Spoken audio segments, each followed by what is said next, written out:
Good morning and welcome to വർത്തമാനം. ഇന്നത്തെ പ്രധാനപ്പെട്ട പത്രവാർത്തകൾ. ഇന്നലെ ചന്ദ്രബോസ് വധക്കേസിലെ വിധി തൃശ്ശൂർ സെഷൻസ് കോടതി പുറപ്പെടുവിച്ചു. അത്യപൂർവമായ വിധിയാണ് വന്നിരിക്കുന്നത്. വധശിക്ഷ വരെ പ്രതീക്ഷിച്ചെങ്കിലും വിധി വന്നപ്പോൾ വധശിക്ഷയുണ്ടായില്ല, മറിച്ച് ഒരു ജീവപര്യന്തം. അതിനു പുറമെ വിവിധ വകുപ്പുകളിലായി നടത്തിയ വിവിധ കുറ്റകൃത്യങ്ങളുടെ ഭാഗമായി 24 വർഷത്തെ കഠിന തടവും 24 വർഷത്തെ തടവ് ആദ്യം അനുഭവിക്കുക, അതിനുശേഷം മാത്രം ജീവപര്യന്തം ആരംഭിക്കുക. അങ്ങനെ വരുമ്പോൾ മൊത്തം 38, 39, 40 വർഷം നീണ്ടു നിൽക്കുന്ന ആജീവനാന്ത ജീവപര്യന്തമായി ഈ ശിക്ഷാവിധി മാറുന്നുണ്ട്. ഏതായാലും അപൂർവങ്ങളിൽ അപൂർവമാണ് കേസ് അല്ലെങ്കിൽ കൊലപാതകം എന്ന് കോടതി കണ്ടെത്തിയില്ല, അതുകൊണ്ട് വധശിക്ഷ നൽകിയില്ല. എങ്കിലും ഈ ശിക്ഷാവിധി അപൂർവങ്ങളിൽ അപൂർവം തന്നെയാണ് എന്ന് പറയാതെ വയ്യ. അത്രത്തോളം ജാഗ്രതയോടുകൂടിയ ഒരു തുറുകണ്ണ്, നീതിയുടെ തുറുകണ്ണ് ഈ കേസിനുമേൽ എല്ലായ്പ്പോഴും തുറന്നിരുന്നു. അക്കാര്യത്തിൽ മാധ്യമങ്ങളാണ് ശ്ലാഘനീയമായ പങ്ക് കേരളത്തിൽ വഹിച്ചത്.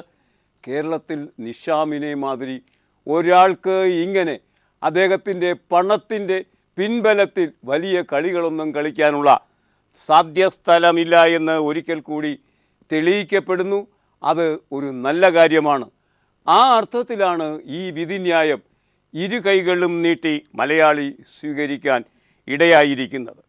മംഗളം എന്ന പത്രം അത് 1-ാം പേജിൽ സചിത്ര വാർത്തയാക്കുന്നത് കാണുക.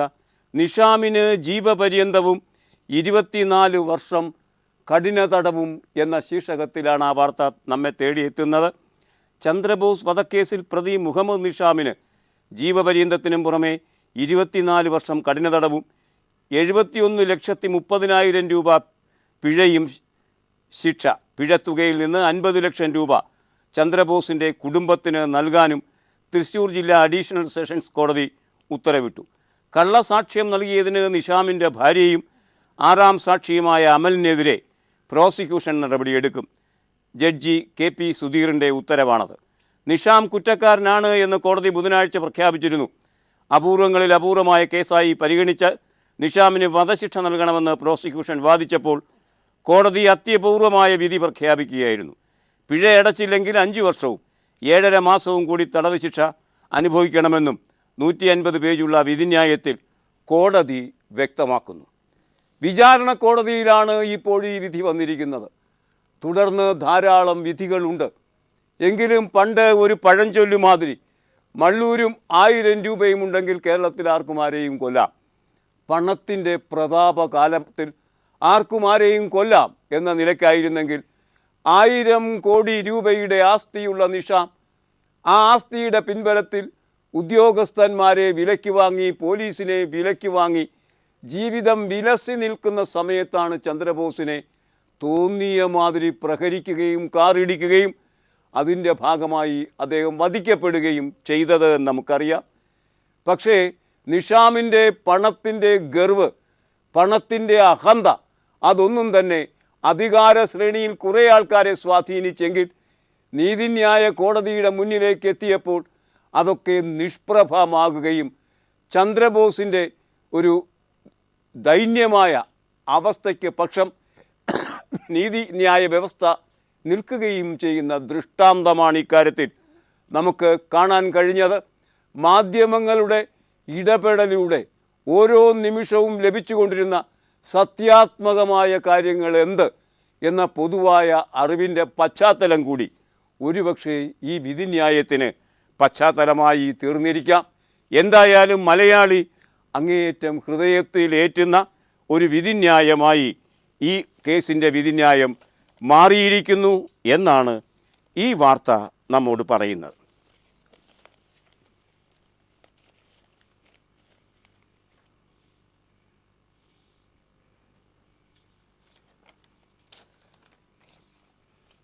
രോഹിത് വേമുലയുടെ ആത്മഹത്യ ചില്ലറ പ്രതിഫലനങ്ങളല്ല ദേശീയ രാഷ്ട്രീയത്തിൽ കൊണ്ടുവന്നുകൊണ്ടിരിക്കുന്നത്. പ്രമുഖ പ്രതിപക്ഷ നേതാക്കളെല്ലാം ഹൈദരാബാദ് സർവകലാശാലയുടെ ക്യാമ്പസിലേക്ക് പോവുകയാണ്. വിദ്യാർത്ഥികളുടെ അനിശ്ചിതകാല നിരാഹാര സമരം 3-ാം ദിവസത്തിലേക്ക് കടക്കുകയുമാണ്. ഇതിനിടയിൽ നടന്ന 1-2 സംഭവങ്ങൾ കൗതുകകരം ആയ സംഭവങ്ങളാണ്. 4 ദളിത് വിദ്യാർത്ഥികളുടെ സസ്പെൻഷൻ സർക്കാർ പിൻവലിച്ചു, അല്ലെങ്കിൽ യൂണിവേഴ്സിറ്റി പിൻവലിച്ചു. 5 പേരെയാണ് സസ്പെൻഡ് ചെയ്തത്. രോഹിത് വേമുല അടക്കം 6 മാസത്തേക്കായിരുന്നു സസ്പെൻഷൻ. ആ സസ്പെൻഷൻ പിൻവലിക്കണമെന്നാവശ്യപ്പെട്ട് പ്രക്ഷോഭമുണ്ടായിരുന്നു. ഏതായാലും അതൊന്നും ആരും ചെവിക്കൊണ്ടില്ല. ഇതാ ഇപ്പോൾ ആരും ആവശ്യപ്പെടാതെ മരിച്ചുപോയ രോഹിത് വേമുലയെ മാറ്റി നിർത്തി ബാക്കി 4 ദളിത് വിദ്യാർത്ഥികളുടെ സസ്പെൻഷൻ പിൻവലിക്കുകയാണ് ഉണ്ടായത്. ഏതായാലും ഇപ്രകാരം സസ്പെൻഷൻ പിൻവലിക്കുന്ന നടപടി ഒരാഴ്ചയ്ക്ക് മുമ്പ് യൂണിവേഴ്സിറ്റി കൈക്കൊണ്ടിരുന്നു എന്ന് കരുതുക. എങ്കിൽ ദാരുണമായ ഈ ആത്മഹത്യ ഒഴിവാക്കാമായിരുന്നു. ചെയ്തില്ല.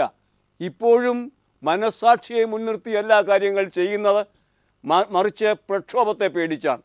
പ്രക്ഷോഭത്തെയല്ല, ആ പ്രക്ഷോഭം അഖിലേന്ത്യാ നിലവാരത്തിൽ സംജാതമാക്കിക്കൊണ്ടിരിക്കുന്ന രാഷ്ട്രീയ ധ്രുവീകരണമുണ്ട്, നൈതിക ധ്രുവീകരണമുണ്ട്, അതുപോലെ തന്നെ വംശീയമായ ധ്രുവീകരണമുണ്ട്. ഹിന്ദുക്കളുടെ അപ്പോസ്തലൻ എന്ന നിലയ്ക്കാണ് RSS രംഗത്ത് വന്നിരുന്നത് എങ്കിൽ RSS പ്രതിക്കൂട്ടിലായി ഹിന്ദുക്കൾ എന്ന് പറയുമ്പോൾ RSSൻ്റെ ഹിന്ദു നിർവചനത്തിൽ ദളിതുകൾ പെടുന്നില്ല എന്നാണ് ഇതുമായി ബന്ധിപ്പിച്ച് ഈ BJP മന്ത്രിമാരെടുത്തിരിക്കുന്ന നിലപാടിൽ നിന്ന് വ്യക്തമാക്കപ്പെട്ടത്. ആ അർത്ഥത്തിലുള്ള വൻതോതിലുള്ള ഒരു ധ്രുവീകരണം നടക്കുന്നു നമ്മുടെ ഗവേഷണ രംഗത്ത്, വിദ്യാഭ്യാസ രംഗത്ത്. മറ്റൊരു സംഭവവികാസം, എടുത്തു പറയേണ്ട ഒരു സംഭവവികാസം ഇന്ന് റിപ്പോർട്ട് ചെയ്യപ്പെട്ടിരിക്കുന്നത് 14 അധ്യാപകർ രാജിവെച്ച് പ്രക്ഷോഭത്തിൻ്റെ പക്ഷത്തു ചേർന്നു. ആ യൂണിവേഴ്സിറ്റിയിലെ 14 അധ്യാപകർ രാജിവെച്ച് പ്രക്ഷോഭത്തിൻ്റെ പക്ഷത്ത് ചേരുക എന്നത് ആ പ്രക്ഷോഭത്തിൽ മാത്രം സംഭവിച്ച ഒരു കാര്യമാണ്. ഇതിനു മുമ്പ് സർവകലാശാലകളിൽ പ്രക്ഷോഭം നടന്നിട്ടുണ്ട്, പക്ഷേ ഇത്തരം സംഭവങ്ങൾ നാം കേട്ടിട്ടില്ല. ഇതിനൊരു കാരണമുണ്ട്. കാര്യം, സ്മൃതി ഇറാനി എന്ന മാനവ വിഭവശേഷി മന്ത്രിയുണ്ടല്ലോ, ആ മന്ത്രിസ്ഥാനത്ത് വരാനുള്ള അവരുടെ അവകാശമൊക്കെ ചോദ്യം ചെയ്യപ്പെട്ട് കഴിഞ്ഞിരിക്കുന്നു. എങ്കിലും നരേന്ദ്രമോദിയുടെ ഒരാശ്രിത, വിശ്വസ്ത ആശ്രിത എന്ന നിലയ്ക്കോ മറ്റോ ആണ് അത്തരമൊരു ഉന്നതമായ പീഠത്തിൽ അവർക്ക് കയറാൻ ഇടവന്നത്. അത്രത്തോളം പശ്ചാത്തലമൊന്നും ആ വനിതയ്ക്കില്ല. ഇല്ല എന്നു മാത്രമല്ല, ആ വനിത സത്യസന്ധമായ പ്രഖ്യാപനങ്ങളല്ല അവരുടെ രേഖയിൽ കൊടുത്തിട്ടുള്ളത് എന്ന നിലയ്ക്ക് കോടതിയിൽ കേസും നിൽക്കുന്നുണ്ട്. ഏതായാലും അവർ രംഗത്ത് വന്നതോടെ സ്മൃതി ഇറാനി പറഞ്ഞൊരു മറുപടിയുണ്ട്.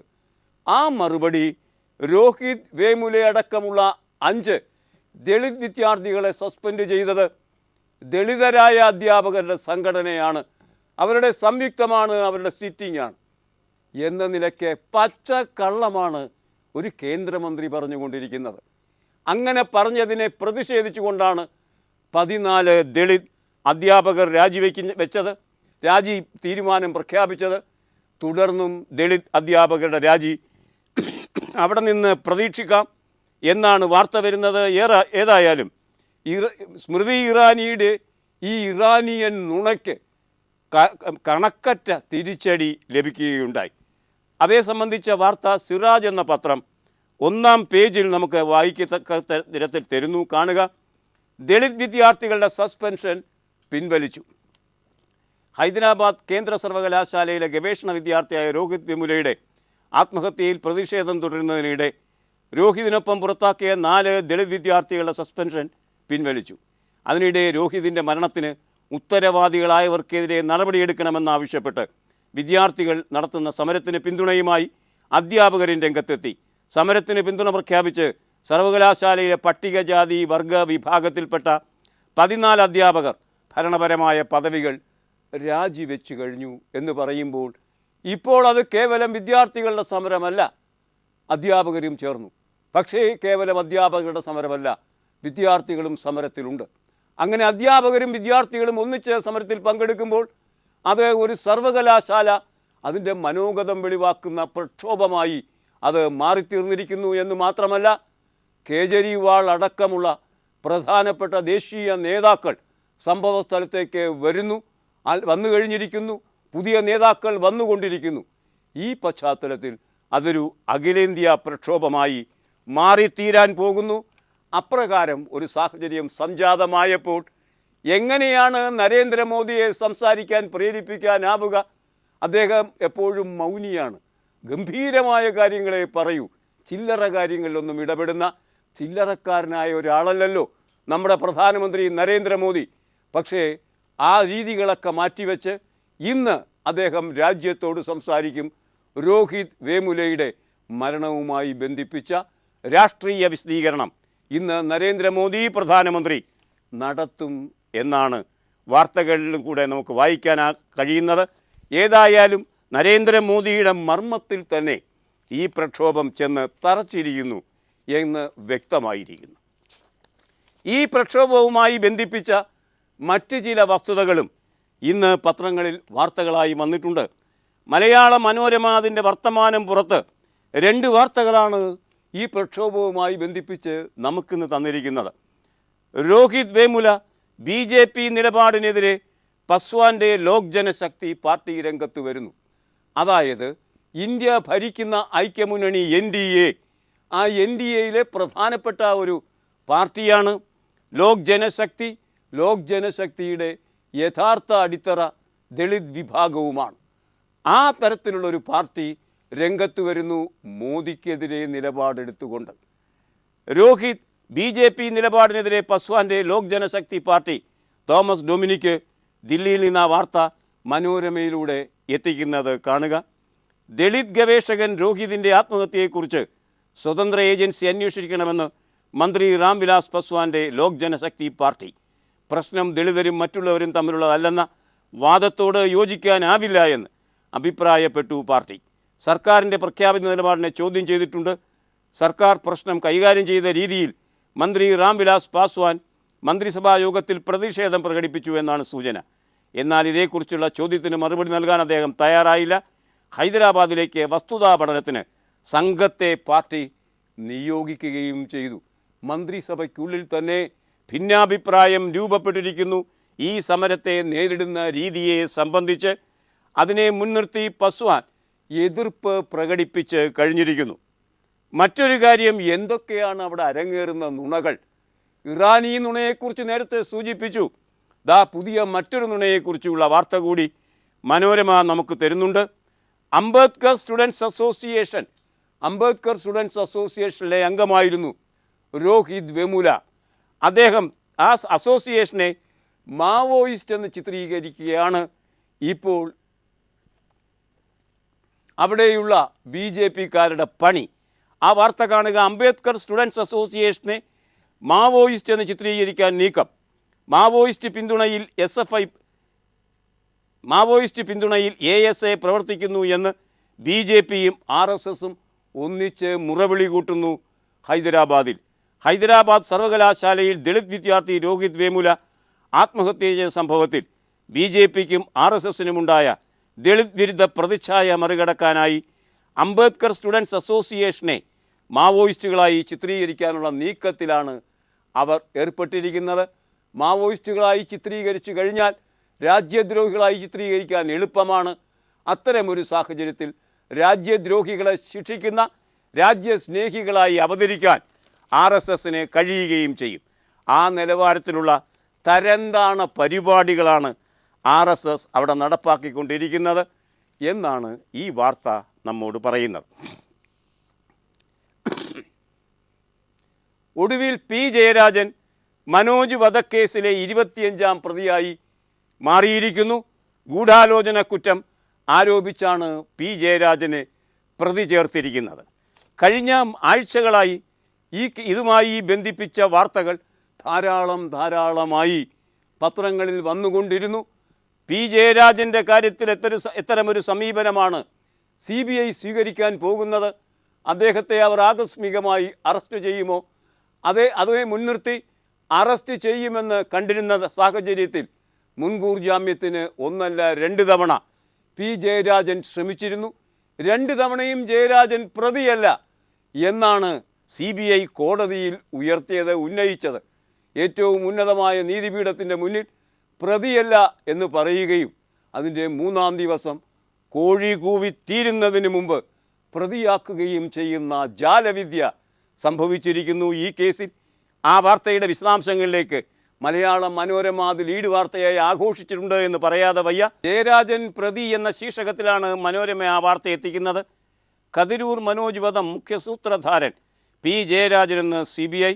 മുൻകൂർ ജാമ്യ ഹർജി ഇന്ന് കോടതിയിൽ നൽകും. RSS നേതാവ് കതിരൂർ മനോജ് വധത്തിൻ്റെ മുഖ്യ സൂത്രധാരൻ CPM കണ്ണൂർ ജില്ലാ സെക്രട്ടറി പി ജയരാജനാണെന്നും CBI കൊലപാതക കേസിൽ പി ജയരാജനെ 25-ാം പ്രതിയാക്കി CBI തലശ്ശേരി പ്രിൻസിപ്പൽ സെഷൻസ് കോടതിയിൽ റിപ്പോർട്ട് നൽകി. കേസിൽ പി ജയരാജൻ തലശ്ശേരി കോടതിയിൽ നിന്ന് വീണ്ടും മുൻകൂർ ജാമ്യ ഹർജി നൽകും. ഭീകരപ്രവർത്തനം നടത്തണമെന്ന ഉദ്ദേശത്തോടെയുള്ള ഗൂഢാലോചന നടത്തിയതിന് UAPA 18-ാം വകുപ്പ് ഉൾപ്പെടെ ചേർത്താണ് ജയരാജനെതിരെ CBI കേസെടുത്തിരിക്കുന്നത്.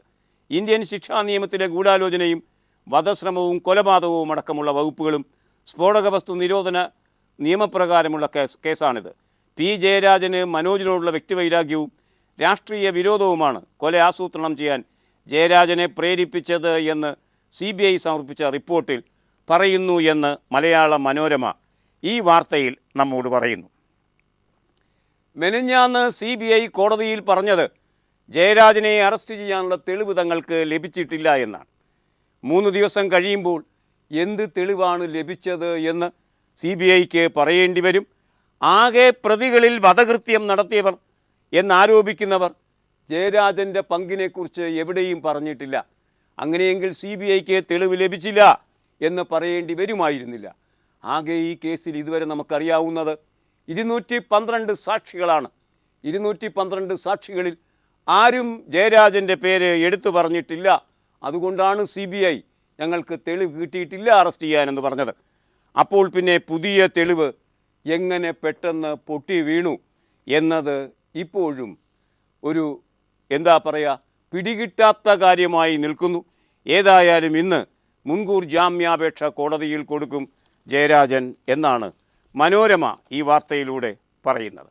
ദേശാഭിമാനിയും ഈ വാർത്ത ലീഡാക്കുക സ്വാഭാവികം. ദേശാഭിമാനി ലീഡാക്കുമ്പോൾ അതിൻ്റെ രാഷ്ട്രീയ അന്തർഗതം കൂടി ചേർത്താണ് അതിൻ്റെ ശീർഷകം തന്നെ ദേശാഭിമാനി മുന്നോട്ട് വച്ചിരിക്കുന്നത്. കാണുക, RSS സമ്മർദ്ദം പി ജയരാജനെ പ്രതിയാക്കി എന്ന് മനോരമ പറയുന്നു. പക്ഷേ അതിൻ്റെ രാഷ്ട്രീയ അന്തർഗതം കൂടി ദേശാഭിമാനി പറയുന്നു.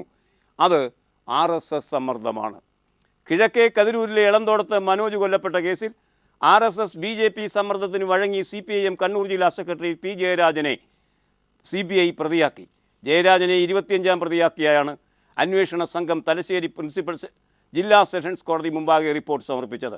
നിയമവിരുദ്ധ പ്രവർത്തനം തടയാനുള്ള നിയമത്തിലെ 18-19 വകുപ്പ് പ്രകാരം ഗൂഢാലോചന കുറ്റമാണ് പ്രധാനമായും ചുമത്തിയത്. ഒപ്പം കുറ്റാരോപിതരായ മറ്റ് പ്രതികൾക്കെതിരെ ചുമത്തിയ വകുപ്പുകളും ഇദ്ദേഹത്തിനെതിരെ ഉണ്ട്. 2 ദിവസം മുമ്പ് മുൻകൂർ ജാമ്യ ഹർജി പരിഗണിച്ചപ്പോൾ ജയരാജൻ പ്രതിയല്ല എന്നാണ് കോടതിയിൽ CBI ബോധിപ്പിച്ചത്.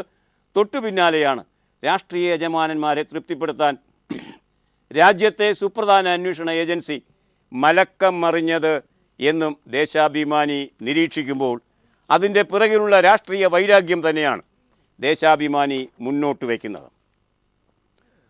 3 ദിവസം കൊണ്ട് ഇക്കാര്യത്തിൽ എന്ത് തെളിവാണ് CBIക്ക് ലഭിച്ചത് എന്ന് പിണറായി വിജയൻ ചോദിക്കുന്നു. ആ ചോദ്യം മാതൃഭൂമി എന്ന പത്രം വാർത്തകൾ പുറത്ത് ഇങ്ങനെ തരുന്നു. കാണുക, 3 ദിവസത്തിനിടെ CBIക്ക് എന്ത് തെളിവാണ് ലഭിച്ചത് എന്ന് പിണറായി വിജയൻ. കതിരൂർ മനോജ് വധക്കേസിൽ 505 ദിവസത്തെ അന്വേഷണത്തിൽ പി ജയരാജൻ പ്രതിയല്ല എന്ന് പറഞ്ഞ CBI 508-ാമത്തെ ദിവസം കൊണ്ട് എന്ത് തെളിവാണ് ലഭിച്ചത് എന്ന് വ്യക്തമാക്കണമെന്ന് CPM പോളിറ്റ് ബ്യൂറോ അംഗം പിണറായി വിജയൻ ആവശ്യപ്പെട്ട കാര്യം ഇന്ന് മാതൃഭൂമി ഉൾപേജ് വാർത്തയാക്കി തന്നിരിക്കുന്നു. കുഞ്ഞുമാണിയുടെ പൊന്നുമോനാണ് ജോസ് കെ മാണി. ജോസ് കെ മാണി ഇപ്പോൾ നിരാഹാരത്തിലാണ്, 3-ാം ദിവസത്തിലാണ്. അതിന്ന് തീർന്നേക്കും. 4 ദിവസത്തേക്ക് സമ്മേളന പന്തൽ തന്നെ വാടകയ്ക്ക് എടുത്തിട്ടുള്ളൂ. തീരുമെന്ന് പറയാൻ എന്താണ് കാരണം? മാതൃഭൂമിയുടെ ഒരു 1-ാം പേജ് വാർത്തയുണ്ട്. അതുതന്നെ കാരണം. കൗതുകകരമാണ് ഇത്തരം ഒത്തുകളികൾ. ഒരു വശത്ത് പ്രക്ഷോഭം, മറുവശത്ത് തീർക്കാനുള്ള മുന്നൊരുക്കം. ഇവ തമ്മിൽ കൈകോർത്ത് പിടിക്കുന്നു ജനങ്ങൾക്ക് പിന്നണിയിൽ. ആ കൈകോർത്ത് പിടിക്കലിൻ്റെ മാതൃഭൂമി വാർത്ത സ്വാഭാവിക റബ്ബറിൻ്റെ ഇറക്കുമതി കേന്ദ്രം നിരോധിച്ച വാർത്ത. ഒന്നും കാണാതെ മാണിയോ അദ്ദേഹത്തിൻ്റെ സൽപുത്രൻ ജോസ് കെ മാണിയോ ഒന്നും ചെയ്യില്ല. രാഷ്ട്രീയ നേട്ടം തന്നെയായിരുന്നു നിരാഹാര സമരത്തിൻ്റെ പിന്നിലുണ്ടായിരുന്നത്. കാണുക, സ്വാഭാവിക റബ്ബറിൻ്റെ ഇറക്കുമതി നിരോധിച്ചു. നിരോധനം മാർച്ച് 31 വരെ. സ്വാഭാവിക റബ്ബർ ഇറക്കുമതി മാർച്ച് 31 വരെ കേന്ദ്ര സർക്കാർ നിരോധിച്ചു. ഇത് സംബന്ധിച്ച് വാണിജ്യ മന്ത്രാലയത്തിലെ വിദേശ വ്യാപാര ഡയറക്ടർ ജനറൽ വ്യാഴാഴ്ച ഉത്തരവിറക്കി. റബ്ബറിൻ്റെ വിലത്തകർച്ച മൂലം പൊറുതിമുട്ടുന്ന കർഷകരെ സഹായിക്കാനാണ് കേന്ദ്രം ഈ തീരുമാനം എടുത്തത്. ഇന്നലെ കുഞ്ഞുഞ്ഞ് അദ്ദേഹം മാണിപുത്രനെ സമരപ്പന്തലിൽ പോയി സന്ദർശിക്കുകയുണ്ടായി. സമരം പിൻവലിക്കണമെന്ന് താണ് വീണ് കേണ് അപേക്ഷിച്ചു എന്നാണ് വാർത്ത. പക്ഷേ മാണിക്കുഞ്ഞ് അതൊന്നും കണ്ട് ഇളകുന്നയാളല്ലോ. ഏതായാലും കേന്ദ്രത്തിൻ്റെ തീരുമാനം അറിഞ്ഞതിന് ശേഷം മാത്രമേ താൻ പിൻവലിക്കുന്നതിനെക്കുറിച്ച് ചിന്തിക്കൂ എന്ന് ജോസ് കെ മാണി പറഞ്ഞു അത്രേ. ഇതാ കേന്ദ്രത്തിൻ്റെ തീരുമാനം വന്നിരിക്കുന്നു. എത്ര മനോഹരമായ നാടകം കളിയാണ് നടക്കുന്നത് എന്ന് മൂക്കത്ത് വിരൽ വെച്ച് നാം അത്ഭുതപ്പെടണം.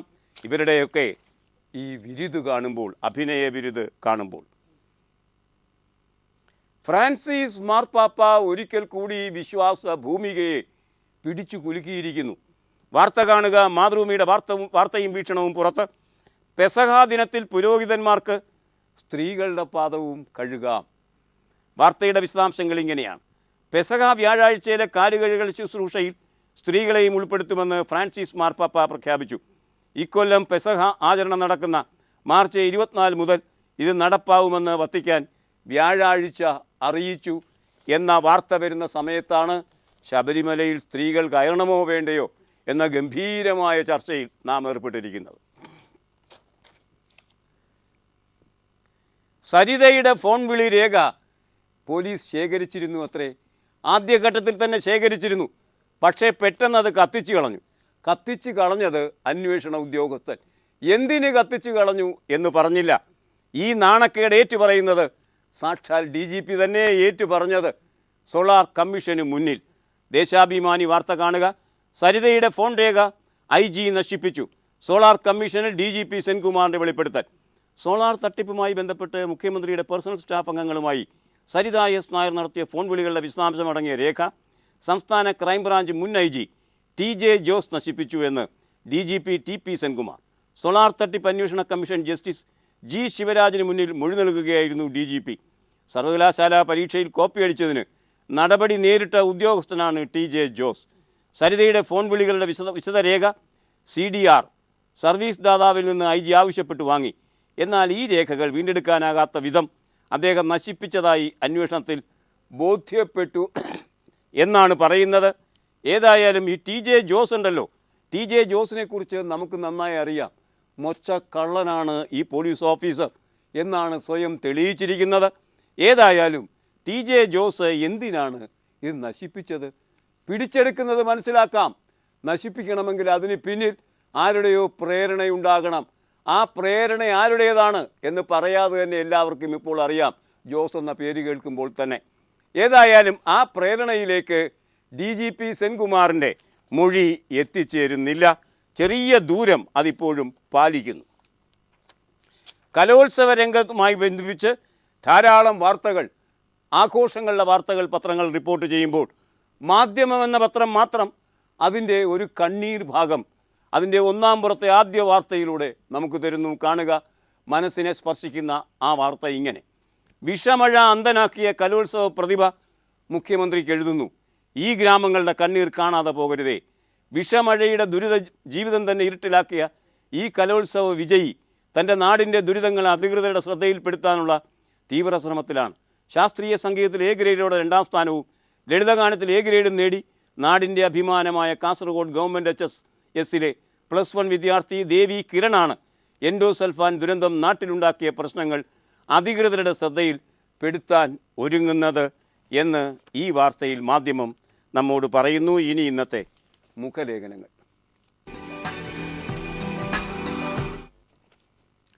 മൃണാളിനി സാരാഭായി അന്തരിച്ച കാര്യം ഇതെല്ലാ പത്രങ്ങളും റിപ്പോർട്ട് ചെയ്ത ഒരു ചരമ വാർത്തയാണ്. സുഭാഷിണി അലി, ആ കലാകാരിയെ അനുസ്മരിക്കുന്ന ഒരു ചെറുലേഖനം ഇന്ന് മാതൃഭൂമി എഡിറ്റ് പേജിൽ നമുക്ക് വായിക്കാം. മൂല്യങ്ങൾ കാത്ത കലാകാരി എന്ന നിലയ്ക്കാണ് മൃണാളിനി സാരാഭായിയെ അവരുടെ ഒരു ബന്ധു കൂടിയായ സുഭാഷിണി അലി CPMൻ്റെ നേതാവ് അനുസ്മരിക്കുന്നത് കാണുക. ഒരു അപൂർവ വ്യക്തിത്വമായിരുന്നു മൃണാളിനി സാരാഭായി. ഞാൻ ഭാഗ്യവതിയാണ്. കുട്ടിക്കാലം മുതൽ തന്നെ മൃണാളിനിയുടെ വാത്സല്യം അനുഭവിക്കാൻ എനിക്ക് കഴിഞ്ഞു. അവധിക്കാലങ്ങളിൽ ആൻറ്റിക്കൊപ്പം നിരവധി ദിവസങ്ങൾ ചെലവിടാൻ സാധിച്ചു. കുട്ടിക്കാലം മുതൽ തന്നെ എനിക്ക് പുസ്തക വായനയിൽ അതിയായ താല്പര്യമുണ്ടായിരുന്നു. ആൻറ്റിക്കും പുസ്തകങ്ങൾ പ്രിയപ്പെട്ടതായിരുന്നു. പുസ്തകങ്ങൾ വായിച്ച് അതേക്കുറിച്ച് അഭിപ്രായങ്ങൾ പറയുകയും ചർച്ച നടത്തുകയും ചെയ്യുമായിരുന്നു. ജീവചരിത്ര ഗ്രന്ഥങ്ങൾ വായിക്കാൻ എന്നെ പ്രേരിപ്പിക്കുമായിരുന്നു. എൻ്റെ വായനയെയും എഴുത്തിനെയും പ്രോത്സാഹിപ്പിച്ചത് അവരാണ്. തികഞ്ഞ ദൈവവിശ്വാസിയായിരുന്നെങ്കിലും തികഞ്ഞ മതേതരവാദിയായിരുന്നു മൃണാളിനി. ഗുജറാത്തിൽ നടന്ന വർഗീയ കലാപത്തിൽ കടുത്ത എതിർപ്പുയർത്തിയിരുന്നു. വർഗീയതയെ അവർ വെറുത്തു. വർഗീയതയുമായി ഒരിക്കലും സന്ധി ചെയ്തില്ല. വ്യക്തിപരമായി മൃണാളിനിയുടെ മരണം എനിക്ക് കനത്ത നഷ്ടമാണ്. അറിയപ്പെടാത്ത ഒത്തിരി സംഭാവനകൾ അവർ സമൂഹത്തിന് നൽകിയിട്ടുണ്ട്. ഗുജറാത്തിനെ പോലൊരു സമൂഹത്തിന് കഥകളിയും ഭരതനാട്യവും അവർ പരിചയപ്പെടുത്തി. ഗുജറാത്തുകാർക്ക് ഈ കലാരൂപങ്ങളെക്കുറിച്ച് അറിവുണ്ടായിരുന്നില്ല. അഹമ്മദാബാദിൽ ഡാൻസ് സ്കൂൾ സ്ഥാപിച്ച് ഭരതനാട്യവും കുച്ചിപ്പുടിയും അവർ പഠിപ്പിച്ചു തുടങ്ങി. അവരെ സംബന്ധിച്ച അനുസ്മരണങ്ങൾ സുഭാഷിണി അലി എഴുതുന്നു ഈ ലേഖനത്തിൽ. കോട്ടയ്ക്കൽ ശ്രീധരൻ്റെ ഒരു അനുസ്മരണവും കൂടി അതേ പേജിൽ, കോട്ടയ്ക്കൽ ശശിധരൻ്റെ സബർമതി തീരത്തെ അമ്മ എന്ന ശീർഷകത്തിൽ ഒരു അനുസ്മരണം കൂടി ഇന്ന് മാതൃഭൂമി തന്നിരിക്കുന്നു. ഇനി ഇന്നത്തെ ചിത്രം.